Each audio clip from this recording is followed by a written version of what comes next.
Hello everyone, and welcome back to the TOC Election Live Talk Show with me, Dr Thum.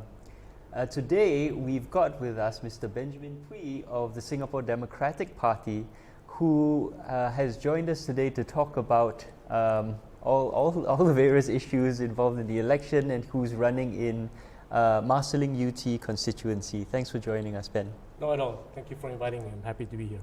So, I guess my first question is actually something I'll be getting to something that's come up a lot, but you actually conform to the kind of notion of Singapore's elite, right? you are a former civil servant. You went to a good university in the east of England called Cambridge. Yep. No, not the other one. I've never heard of it, actually. I won't ask where you are at. Well, anyway, so you went to Cambridge on a government scholarship. You're a high-ranking civil servant.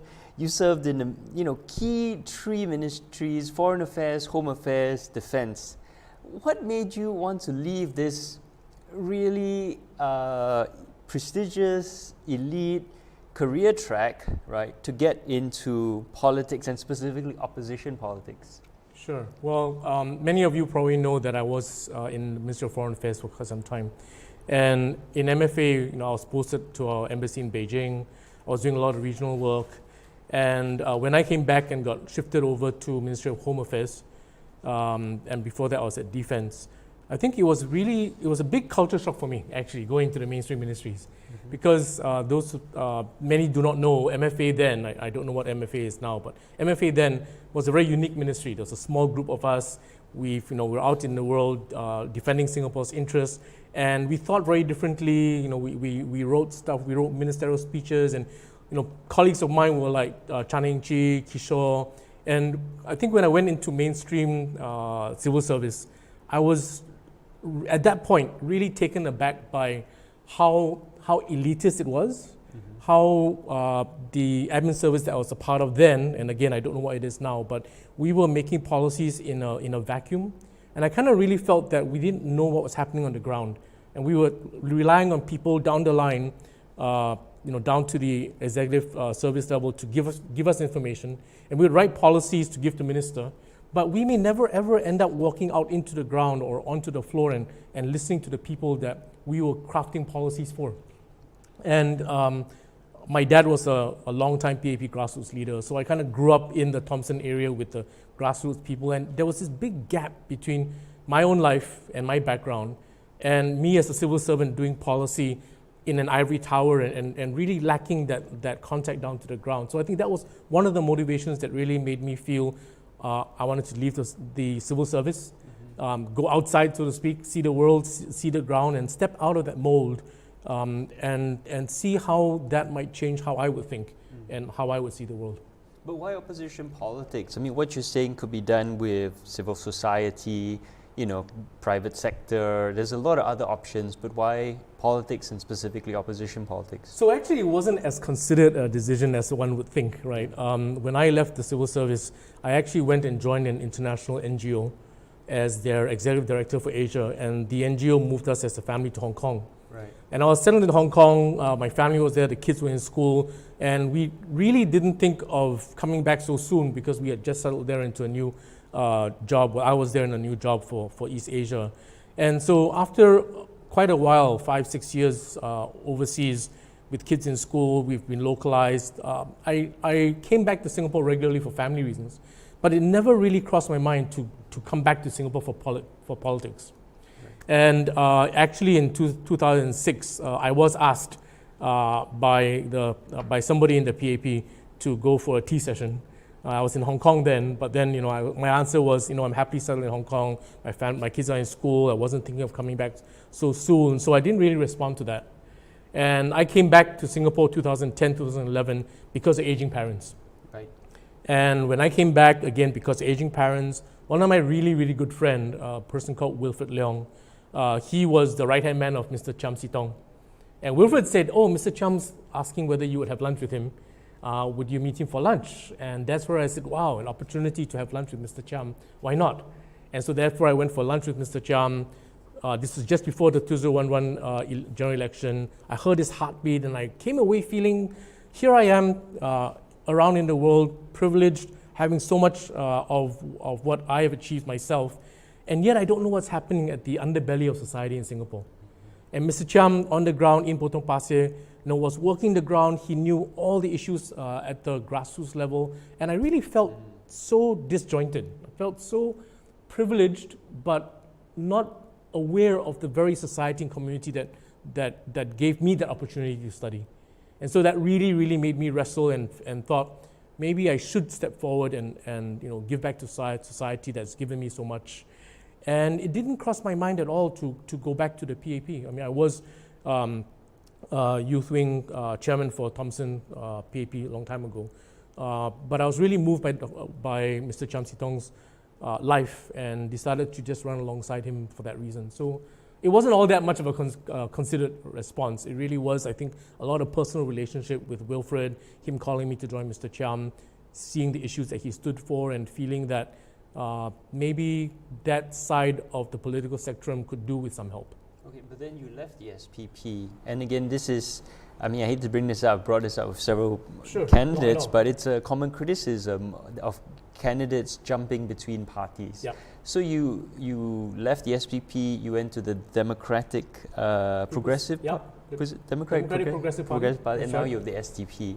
So what's up with that? Sure, no problem. And actually, I've taken many interviews with CNA, with Straits Times, with Sao Paulo, explaining that, and it's all online. Yep. So those of you who do want to know more about why I moved on, everything's online, please go and find that out.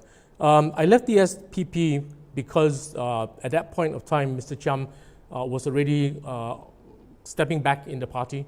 And me and a few others didn't quite feel that then, the party then, is very different now, under the new leadership, but didn't quite feel that the party then was a place that suited who we were.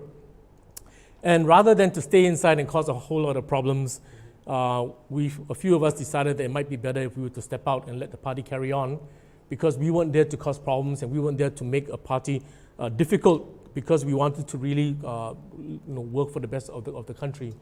We went into DPP really as a holding ground.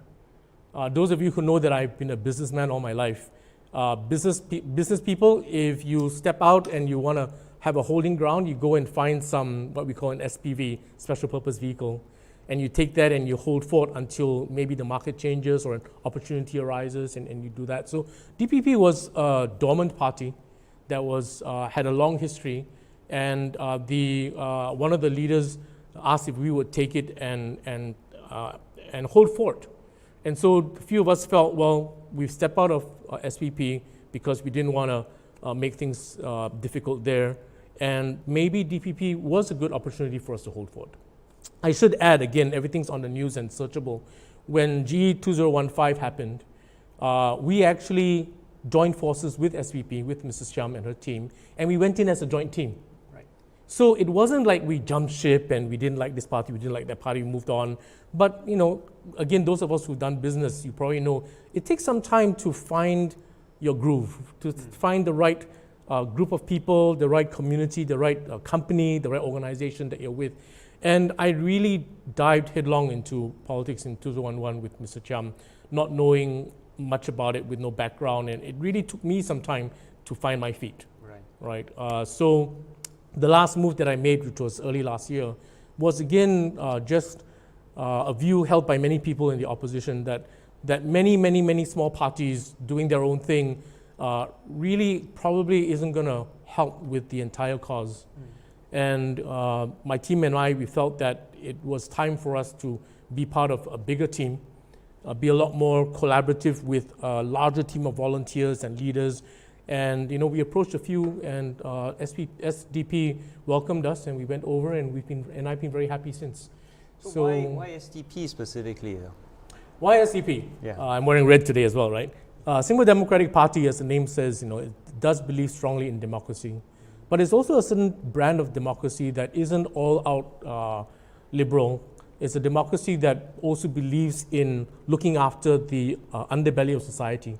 I mean, you've seen our proposals, you've seen our policies. We believe in a minimum wage. We believe in leveling up the bottom rung. We don't believe in a huge income gap between the rich and the poor. And those are values that I believe in. My parents only have secondary school education, and my god uncle, my god aunt, all of them, they live in 2-3 room HDB flats. So I grew up in that background feeling that that's the real heart of who Singapore is. It's not those who live in condominiums or drive 3 cars. No, it's that reality of the heartlanders that a government has to be called to look after. And SDP believes in helping that group of people. So there are a lot of alignment, I think, in terms of values, which is why I chose Singapore Democratic Party. Okay. Well, thanks very much. I'm very interested in your time as a civil servant, because some of the criticisms we've heard and some of the questions we've had is really about the fear and the mindset. So let's take that separately, right? There is this idea that the civil servants have a certain groupthink. I think other people I've interviewed mentioned that. And you're coming very much from that mold. And you've gone very much also into, between these big ministries, but you also an advisor to Donald Tsang at one point, right? Yes, in Hong Kong? Yes. So you've actually got a bit of a different perspective from people jumping straight from the civil service to to politics. And why do you think, right, that in the civil service people get socialized to think and act? Why is there this perception, at least, that there's a very strong groupthink? And also, Jose Raymond talked about fear in the civil service and this idea that, I'm a civil servant, I'm supposed to vote for the PAP. So what is this issue within our civil service where we're supposed to have the most brilliant, talented people, scholars who go to Cambridge and Oxford and Harvard and Yale, and yet we also hear these stories, groupthink, what you just said, information not reaching to the top, people not telling the big boss, all the information, or presenting it in ways which don't reflect the ground, and this fear that, I'm not supposed to vote against the PAP. Why is this situation exist? Well, let me finesse some of the things that you just said, right? So I think, first of all, the civil service is huge.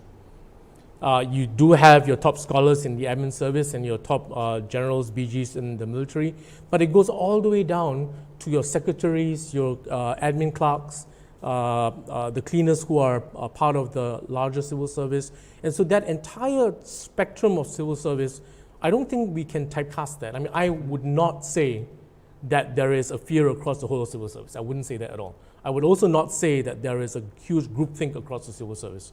I've seen the civil service, when I was in the civil service and later on, bring in people from outside, mid-career people going into the civil service at the very top PermSec level, at the middle rounds below. I've seen friends of mine who started off with the civil service, went out into private sector, NGO, came back again. So it's not fair to say that the civil service has a groupthink. That's the first thing I'll say. Okay. However, I do think that as a civil service, at the end of the day, whatever views that's brought up from the bottom up, when the leadership at the top decides on something and is brought down, there is a sense that we are here to implement it. We're not here to argue the case if it's already been argued internally, for example. And we implement it. And a lot of times that implementation of a political decision, nothing wrong in itself, comes across as a single view, especially when there are alternate views that haven't been as strongly voiced out, or alternate views where some may feel that the alternate views haven't been discussed as rigorously as one would like at the policy level to maybe have a different kind of policy formulation. So that's one part where I do think there is a groupthink, right? That the implementation of the policy has already been decided does come through as everybody is supposed to be in line and you're not supposed to say anything against it. And for me, a civil servant can implement the policy, but as a personal citizen, a civil servant should also be able to voice that as a citizen, he agrees or doesn't agree with what he's implementing. And not agreeing with what he's implementing in his capacity as civil service doesn't mean that he's not loyal to the civil service. It just means that we've got people with independent thinking, with views of their own, and maybe different experiences on the ground. As to fear, let me use another word rather than fear, because I haven't been using the word fear a lot. I think there is a certain level of paranoia and maybe self-censure at the at the middle to lower rungs where something is presented and a mid-manager person in the civil service might be afraid. Oh no, I don't know if my boss will like this. Oh, but the policy said that, and there's this hesitation to take on something if it's not certain, and it's very quickly escalated to the top, rightly so. And somebody else up there, maybe with a greater authority, greater position, takes a stand on it. But it's very difficult then if people down the line doesn't have a strong sense of ownership for the decision, for whatever reason it is. And I can say this because there are times when I've approached middle-level civil servants and they've like, oh, Ben Pwee, oh, and they're a little scared. And then because a lot of their bosses are my friends from the old time civil service, I call them, I talk to them, and then next thing they'll come and say, oh, my boss spoke to me, and actually, Mr. Pwee, I'm so sorry, yeah, please come, let's see how we can help you. And so there's a lot of that I think what you call fear, what others have called fear, I would call just a lot of that maybe self-censure, a little bit of a paranoia that, oh no, I don't know if I'm going to do something wrong, or should I do this, I need to check with my boss.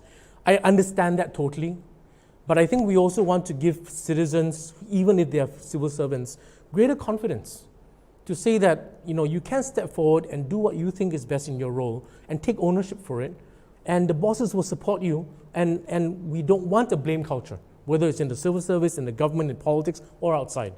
And that is very important, I think, for a maturing society where people step up, say what they believe in, implement what's already been decided as part of your implementation role, but also be able to voice out what you think would have and could have been otherwise, right? And that's, I think, the kind of culture that I'd love to see. It's certainly a culture that Singapore Democratic Party we would love to see as well. So is this why then people like, say, Lam Kiong, who was here on the live stream this morning, or Donald Low, people who within the system found it extremely difficult to criticize the system, and the moment they're out of the system, then become strong, fierce critics of it? Is that why they have this difficulty? Thank you. Before I stepped into politics, I was actually writing intermittently for the Straits Times, and one of the articles that I wrote for the Straits Times before I went to politics was about Singapore's need for a collaborative government. Not a consultative government, but a collaborative government. And the difference is, if a consultative government, I consult you, I go back, I make a decision, and then I tell you. A collaborative government is where I collaborate with you, we together co-create the solution, and we all own the solution together in a collaborative culture. And the reason why I say that is because I think it's not about criticism. And I don't believe and I don't want that kind of a combative, negative, me against them, angsty relationship in our culture, because I don't think we need that. Mm-hmm. But it's about being able to share different opinions, look at facts and talk it through without fear of censure or without fear of being charged, and to be able to say, okay, how can we have the best conversation about facts that maybe don't always agree with each other and come up with a better solution. And that is not critique. That is not criticism, right? That is definitely an openness, a collaborative culture where we say, what do you think? Okay, you might have a different experience, you might have a different opinion. What does that mean? I think people like Donald, who's now in Hong Kong, I've had the privilege of living in Beijing, living in Hong Kong, and in the past 18 years, as you said, I've done consultancy for governments in the region, Japanese government, Filipino government, Hong Kong government, China government, Thai government. And I've had a real privilege of learning and seeing different political cultures in Asia and different levels of openness. And some countries get it right, some countries go a little off course in terms of protests and all, but we want to sit back and say, what do we want for Singapore? Singapore being so small, I'm of MFA, so I'll be the first one to say that we have a very precarious position in Asia to defend and to maintain, but we cannot afford to be closed in our thinking or to be closed to alternative ideas. Right. I think we need that openness, and I would not call it criticism, I would not call it critique, but it sometimes is received as such. Right. And if it's received as criticism, if it's received as critique, it doesn't mean that the person voicing an alternative opinion has that negative, destructive spirit in sharing that. Right? And I think that's important for us to remember and build. Okay. So if you're elected, so quite famously, for example, when the PAP first came into power, Lee Kuan Yew lectured the heck out of the civil service about being arrogant, about merely doing the bidding of the colonial government, about not working for the interests of the people, and set up a whole bunch of mechanisms, including a civil service college, to try and reform the civil service, not just in how they behaved, how they acted, but in their overall attitude towards the people. Do you see fundamental reform necessary for the civil service, both in terms of how it operates, how it's structured, or another criticism is they don't share information, right? Is that because of an inherent secrecy within the civil service, or is it because of an attitude imposed from the top down? So I guess the question is two parts. One is more, how would you change the civil service structurally, but also what do you think, is there any issues with the values on which the civil service operates that needs to change? So first of all, PJ, I'm going to say that's a difficult question to answer because I'm not in the civil service anymore. But you're running to be in government. I left government, civil service and government are two different things, right? Well, yeah, but civil service is part of they carry out, they collaborate. I'm not in the civil service anymore. I did leave in 1998. Okay. I dare not and will not begin to comment on the civil service now because I'm not from the inside. I think a lot of things that we observe outside could look a certain way, but inside is very different. And I say that because a lot of my friends and old colleagues are permanent secretaries, deputy secretaries now, and I choose to believe, and many of them I know personally, I choose to believe that they're doing the darnest best that they can to really provide the best policy formulation, policy proposals as possible to the politicians of the day. What I will share is when I was an admin service officer in the civil service, I remember when our batch went for a briefing. I can't remember what briefing it was, but it was with Lim Siang Guan, who was head of civil service. And Siang Guan told all of us, he said, look, we are here as civil servants, the bureaucracy, to do the very best we can, to understand the ground, understand the issues, put up the best policy proposals that we can, and to serve, I remember he said this, he said, to serve whoever the political masters might be of the day. Right? And the civil service had to be neutral, the civil service had to be independent, and the civil service had to do its job in providing an array or the widest range of policy formulation considerations to ministers and politicians who may not have that expertise in the area that they've been assigned. But at the end of the day, you do that to support whoever is the government, whether or not it is the PAP government, or a Workers' Party government, or a coalition government. The civil service still stands and will serve Singapore and continue. And I believe in that. And I choose to believe that our civil service leaders today also believe in that as a civil service. So that's what I mean by the civil service is different from the political government of the day. And I would love to see that kind of an independent civil service, a civil service that shows up the best of policy proposals for whoever is the political masters of the day. And I think the quality of the civil service and the quality of their input, the data sharing that they provide up, also provides for better quality debate in Parliament. Because parliamentary questions that are asked are prepared by the civil servants, data is shared, and the more of that I think would provide for greater debate in Parliament. How much of that can be shared in public, I dare not say, because it depends on the topic of the day and how sensitive it is. But for sure, MPs have a right to ask for information. The civic society is asking for information too. But MPs, elected MPs, certainly have a right to ask for information, and all elected MPs have a right to ask for information, regardless of which party they come from.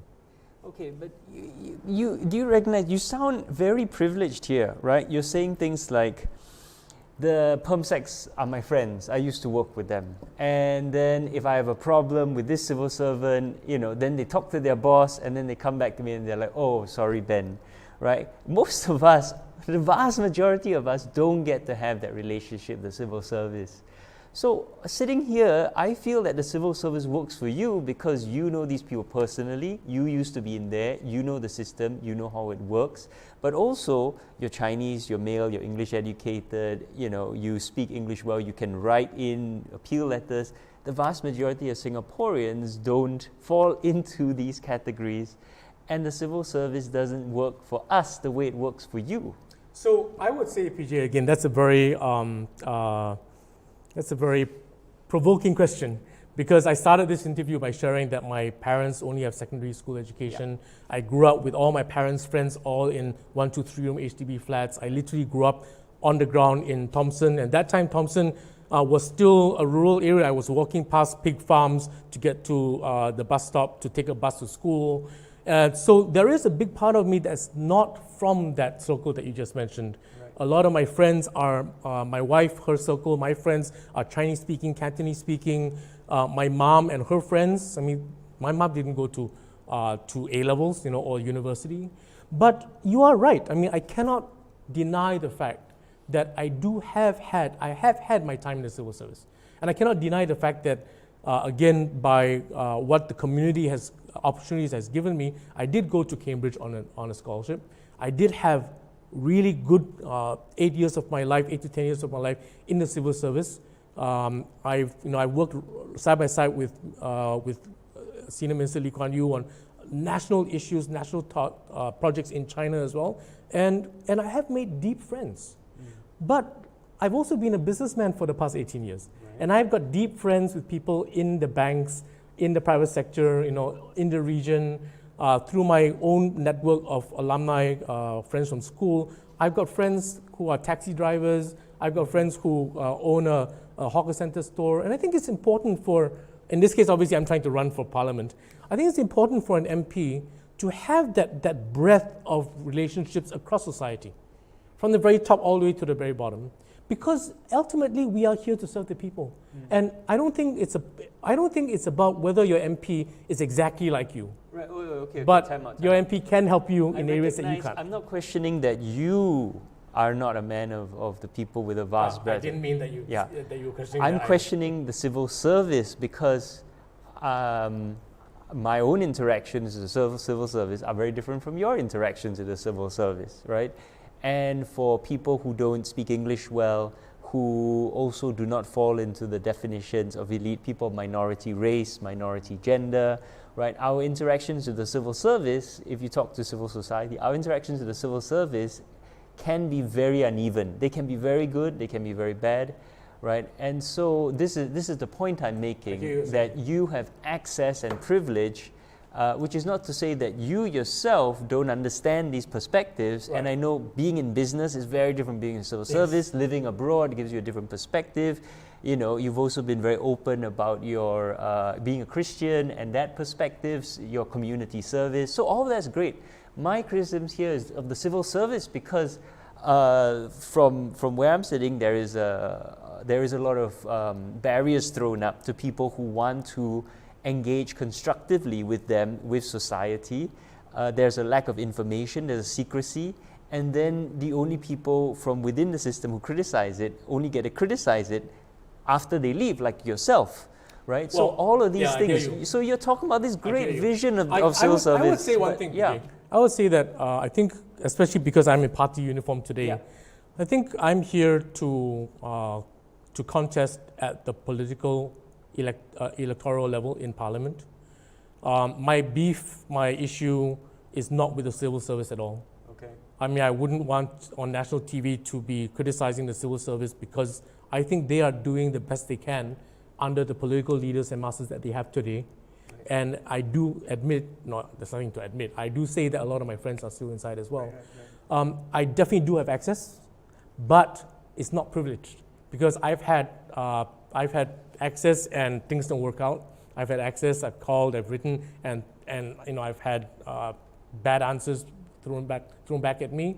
But I will say one thing, and this really for me is testimony to our civil service, that even if I did speak to a friend from the inside, the answer is always to go back to the procedure that it needs to go. And then, as I said, the officer right in front would call me and I would be taken through the process again. And the good thing is that whatever unfounded fear, to use your word, or paranoia down the line disappears because there's somebody inside that does know me for who I am, and I think that is important.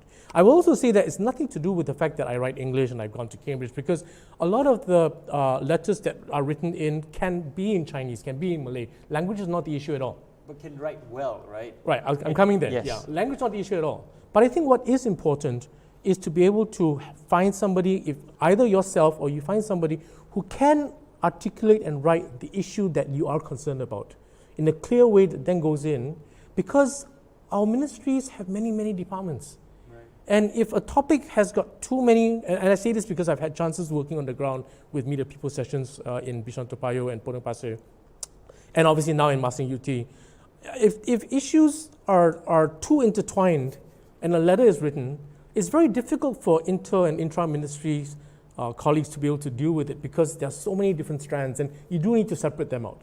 And people who have worked in the civil service are still there or outside with that perspective would be able to help. Right. But again, I will come back again to say that at the end of the day, I believe that the quality of the civil service is very much defined by the political masters that are elected in the day. Because they can do what they need to do internally, but the implementation of the policies that are agreed upon, especially in Parliament, is that of the majority ruling party. Okay. And I think it's very unfair for civil society. I'm happy to go on record here. I think it's very unfair for civil society, for the public, to be criticizing the civil service when they really are implementers of policy decisions that were made in Parliament. And what I do believe in is that Parliament needs better quality debate. Parliament needs better quality non-establishment ideas that will give the civil service better quality solutions, better quality policies that they can implement, that does impact the ground in a positive way, that does solve solutions at the bottom. And if policies do not solve solutions at the ground, it's not because of the civil service. It's because of the quality of the policy that was decided in Parliament. Right. And so that goes back again to why I'm wearing a uniform today, that we do need better quality alternative voices in Parliament, so that there will be better policies for civil servants to implement and solve the problems on the ground. Our frontline civil servants are taking the heat for policies that they are implementing, but they're not responsible for in terms of policy decision making. And those of us who are elected, we need to stand up and take that responsibility for bad policy or poor quality policy, a policy that fumbles was a good idea but was implemented in not as wonderful a way, and that goes down again to Parliament and elected MPs. Okay, good answer. Sorry Let's for talk the about. No. This is great. This is great. People are seeing you for for the passion is really coming through, and I think that's really important.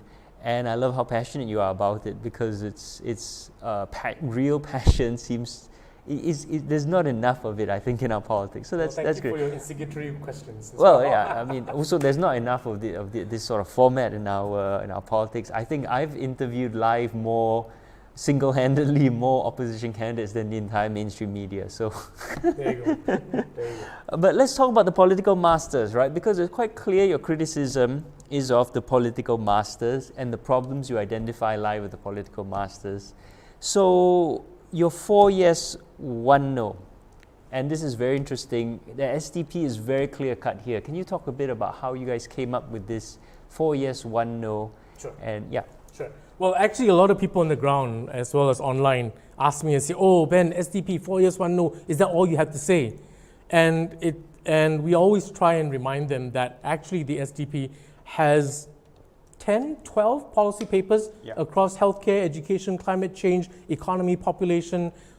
Through the past 1 to 2 years, every one of our policy formulation has been launched, right, publicly and explained. And each of our public policy proposals are a huge document, many pages, many practical implementation proposals that's on our website. And maybe the media hasn't been able to highlight that enough for enough people to see it. And so for us, what we've done is we've thought long and hard to say this election, nobody has the time in 9 days to think through and read every single one of SDP's policies. If you haven't read our education policy, 9 days is not the time for us to throw an entire education policy proposal at you.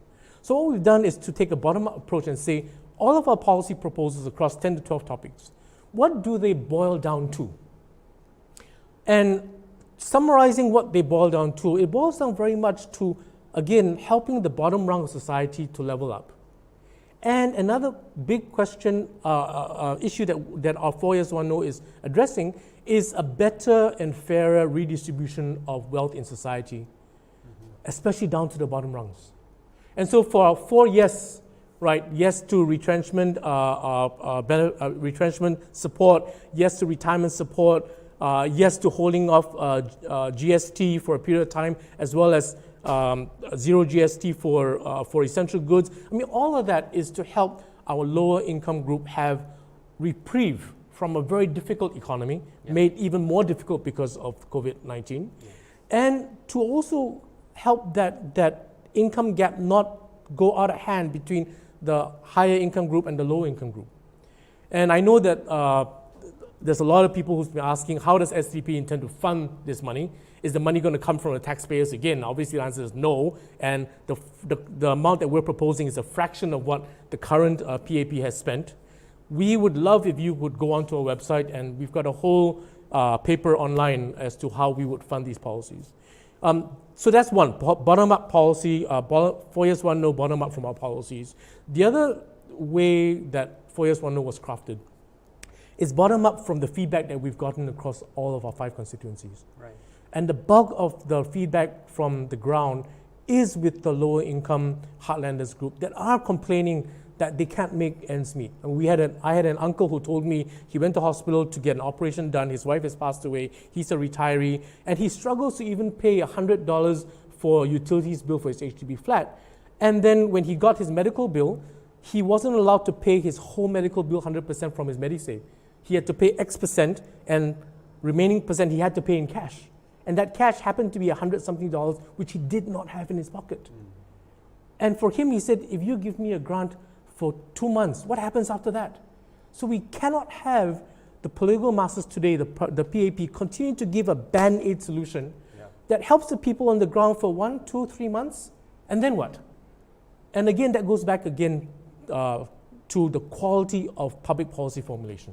Right. If you don't have good quality public policy formulation put together by the best of minds across any and all parties in Parliament, you're going to have very skewed policies that end up either super short-term, wonderful long-term view, I don't doubt that, but super short-term in terms of its immediate solution, or not going in-depth enough to deal with issues right at the root. So our 4 years one no comes from that ground-up complaint, that ground-up, in Chinese we say, 心声 heart voice of the people, and say, it is about these things, right? And we do want to make it our electoral platform, and it's easy to remember. Maybe very easy to shoot at because it's so pithy, but it packs a whole lot of punch behind it in terms of what we've done to think it through. Okay, there's so much to unpack there, but I know we don't have that much time. So, and we have talked to Paul, and we'll talk to other STB candidates. So I'll leave that aside for now. But I noticed you focus on the 4 yes, but there's a huge controversy on the 1 no. Yes. And here I feel, again, sorry to raise this theme, the civil service has been a little politicized, because I feel that the use of POFMA by the alternate authority, a PERMSEC, on you guys demonstrates a politicization of the civil service, where they're interfering in Singapore's election through the use of POFMA. So I know this is a scary topic for everyone to talk about. I reached a point where I don't care anymore. I'm going to say it like it is. I think that this demonstrates a politicization of civil service. I think the use of POFMA on you was unfair. And I think it's an unreasonable interference in the election. But would you like to comment on this whole controversy? So again, because of time, I will say that the SDP's position on the entire 10 million population issue is on our website. We have issued press releases already that state our position. And so I don't want to comment beyond that because it's already out there. What I will say is I would 100% agree with you personally and as a party that the civil service should never ever be politicized. Not only that, I would even say public policy, like the value of HDB flats, like providing precinct upgrading as a master plan, at the town council level, none of these public policy implementation should ever be politicized, because it draws on the money of the people, and it is public policy commitments regardless of who the ruling party is of the day to the people. And it is not fair to come and take the civil service or policies and implementation that uses public funds and politicize it for a certain political party's gain in an election. So I will stand with you to say our civil service all of our friends in the civil service, right, they do not deserve to be politicized. They should not be politicized, and they should really be able to have the freedom to be the citizen that they need to be, to question and ask about policies that they have, to discuss openly with their friends and their family topics that concern them so that they can vote intelligently on their own. And I think that's a very important fundamental right of every Singaporean citizen in terms of the right to vote, regardless of whether you're a civil servant or not, and especially if you're a civil servant. Okay. Here's the other thing which I notice is absent from your exhaustively detailed, by far the most detailed set of manifestos, foreign policy. You were in the Ministry of Foreign Affairs, right? Yes. But this is something that no party, even the PAP, doesn't really talk about foreign policy during an election. It's become so domestic, right? So what is your vision for Singapore's foreign policy, and how do you see our role in the world? So thank you for putting me on the spot there. We have we have discussed within the party whether or not we should have a foreign policy paper. Yeah. But I think you're right. I think foreign policy is not something that the heartlanders in Singapore as voters think about or worry about too much. I think the SMEs, the business people who are going out into the region to earn a living, as well as Singaporeans who are employed in regional jobs, they would feel it. But the real heart of elections, the issues that voters complain about and want to vote for, tend not to be about foreign policy issues. That's the first thing I will say. And that's one of the reasons why foreign policy hasn't been at the forefront of not just our party, but a lot of other parties' manifestos or proposals. Having said that, I think Singapore cannot afford to not think about foreign policy. In the region, we have a lot of friends in the region, but we also have a lot of friends in big countries in the region that sometimes think that we are too insular in our own thinking, right? We get involved in multilateral, bilateral relationships around. Obviously, we need to defend our interests, but a lot of times we're so focused on how we see things domestically. You know, a word that goes around is that we navel gaze too much. We look at our tummy too much. And I think that's true. I think if we were to lift our heads, especially colleagues out there, voters out there who are in the SME community, business community, it is about putting your head up and realizing that Singapore is way too small a market. And you cannot be waiting until you succeed in Singapore market to go overseas. We need to be able to go overseas, go regional very quickly. Singapore-Malaysia bilateral relations is always a love-hate relationship because we're so tied to the hip as two countries. But Malaysia is a huge wealth of a hinterland in terms of Singapore businesses that we need to think about, we need to be a part of, right? And we need to have good relationships with as well. ASEAN definitely is facing a lot of challenge because ASEAN has swung from being a very good and strong regional platform, multilateral regional platform, to times when ASEAN has become a set of bilateral relationships within a multilateral framework. And there's a lot more that we need to do in terms of ASEAN. Now that sounds very public policy, foreign policy based, but again, every single businessman in Singapore, no matter how small the business is, who are getting supplies from overseas coming in, they will feel any change in relationships among Singapore and our foreign policy partners around the region as well as in the larger world. And that's important. I mean, the opposition, the non-PAP parties, we need to speak about it. It's more than just about US, China, Singapore relationships. It's more than just about Singapore and Malaysia or Singapore, Indonesia, right? Or about chickens coming, is it chickens or chicken eggs? It's coming in from Poland, right? Yeah. It's a lot more than that, but we don't talk about that enough. And it is a difficult question. It's a very difficult, sensitive question because it involves national security as well. And I mean, given my background, if I do get, if and when I do get elected into Parliament, I mean, I would love to be a part of the foreign policy dialogue and committee that works out foreign policy for Singapore because we need a lot more people thinking about it from a non-establishment view. Okay, I know you don't have much time, so let's quickly take some questions. There's a direct one here. Do we need to rebalance our current foreign policy in the age of increasing US-China tensions? Roger, thank you for this question. I think Singapore has always had to rebalance. I don't think the rebalancing is just about US-China relationships.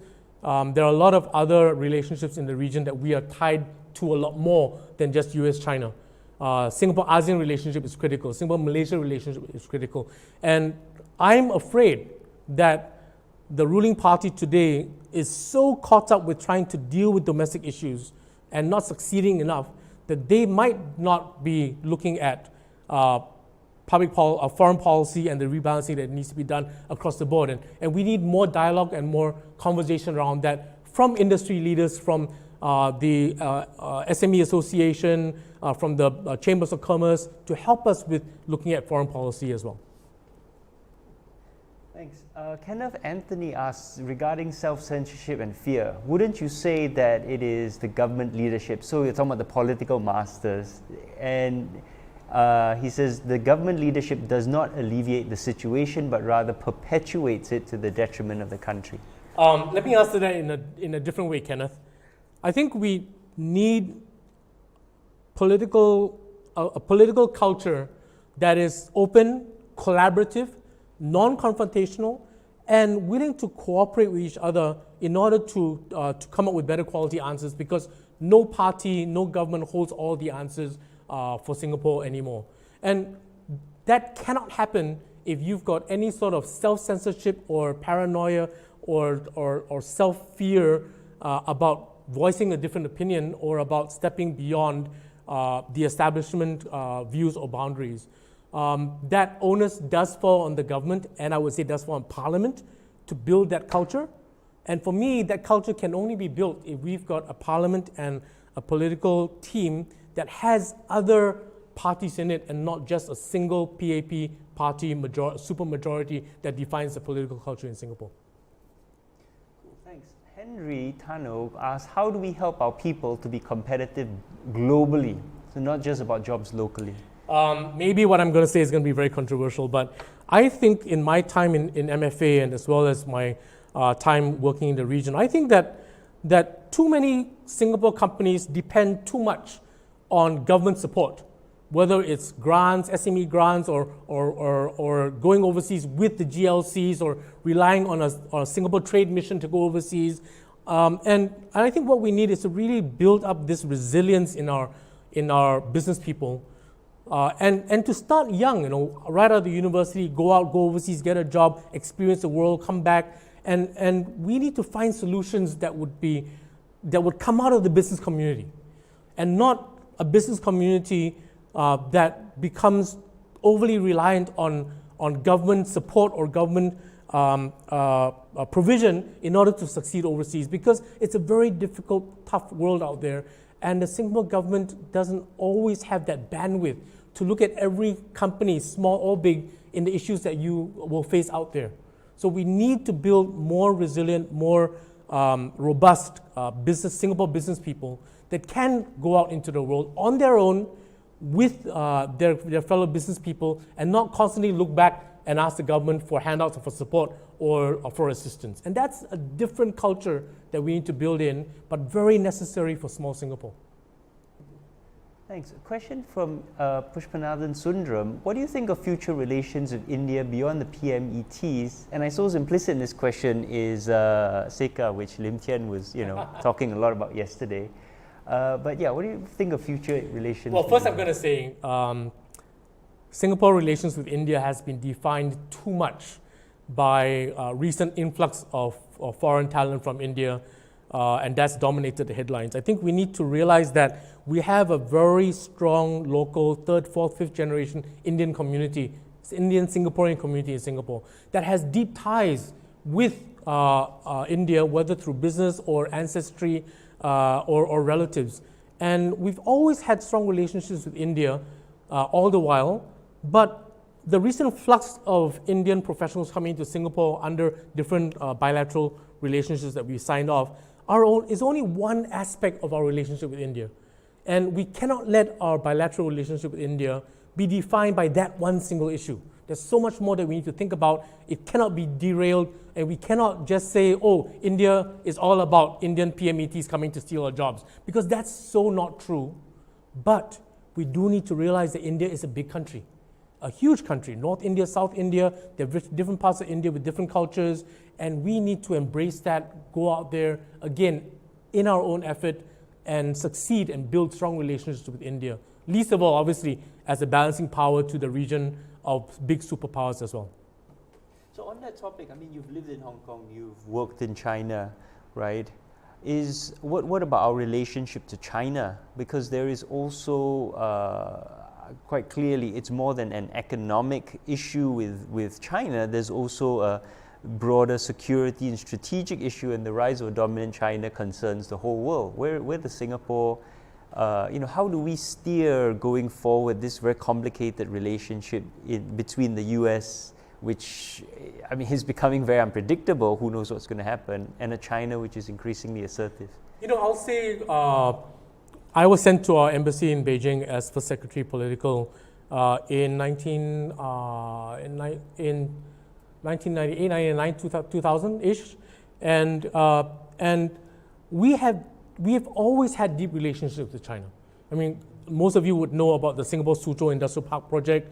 That was my baby. I was working with a lot of Singapore leaders on that project. We had a big relationship with the China Dalian port project. Our relationship with China goes way down deep.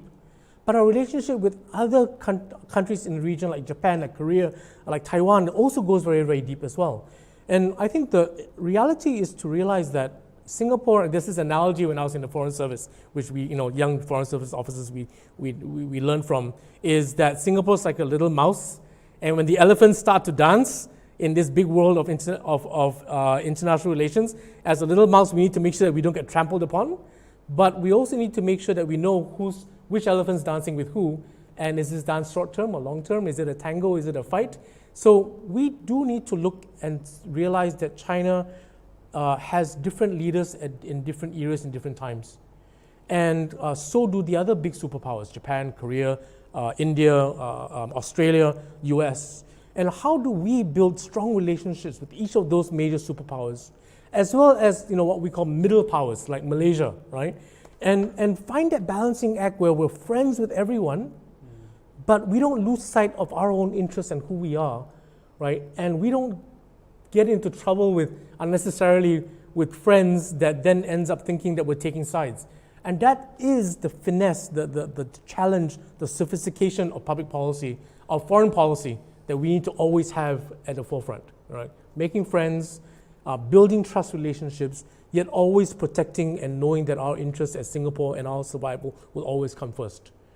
So that would be what I would think our relationships would be, whether it's China or any of the other major superpowers. Thanks. This has been a very interesting conversation, because I think no other candidate has spoken about foreign policy, so I'm really interested. And I think it's shown the comments, the questions here, which are very much on foreign policy, show actually people are very interested and engaged about this issue. So thank you very much. So I know you've got to go. So one last question, sure. Specific to you running in Marsiling-Yew Tee, or rather the SVP running in Marsiling-Yew Tee, yes. and you running specifically against Lawrence Wong, who yes. is perhaps the most public face of the government's response to the COVID-19 crisis. Right. Why should voters, make your pitch to voters, why should voters of Marsiling-Yew Tee vote for you, and specifically for the four of you against Lawrence Wong and the PAP team? I've said this in some of my rally speeches online, and we have a constituency political broadcast that's going out tomorrow on MediaCorp, and I'll say it today. Marsiling-Yew Tee has a 4-man GRC team from the PAP side, 3 of them. Lawrence Wong is Minister for National Development. Zaki is Minister of State for National Development. Alex is Chairman of the National Development GPC. With 3 or 4 of the current incumbents in charge of national development, yet Marsiling-Yew Tee remains an old estate.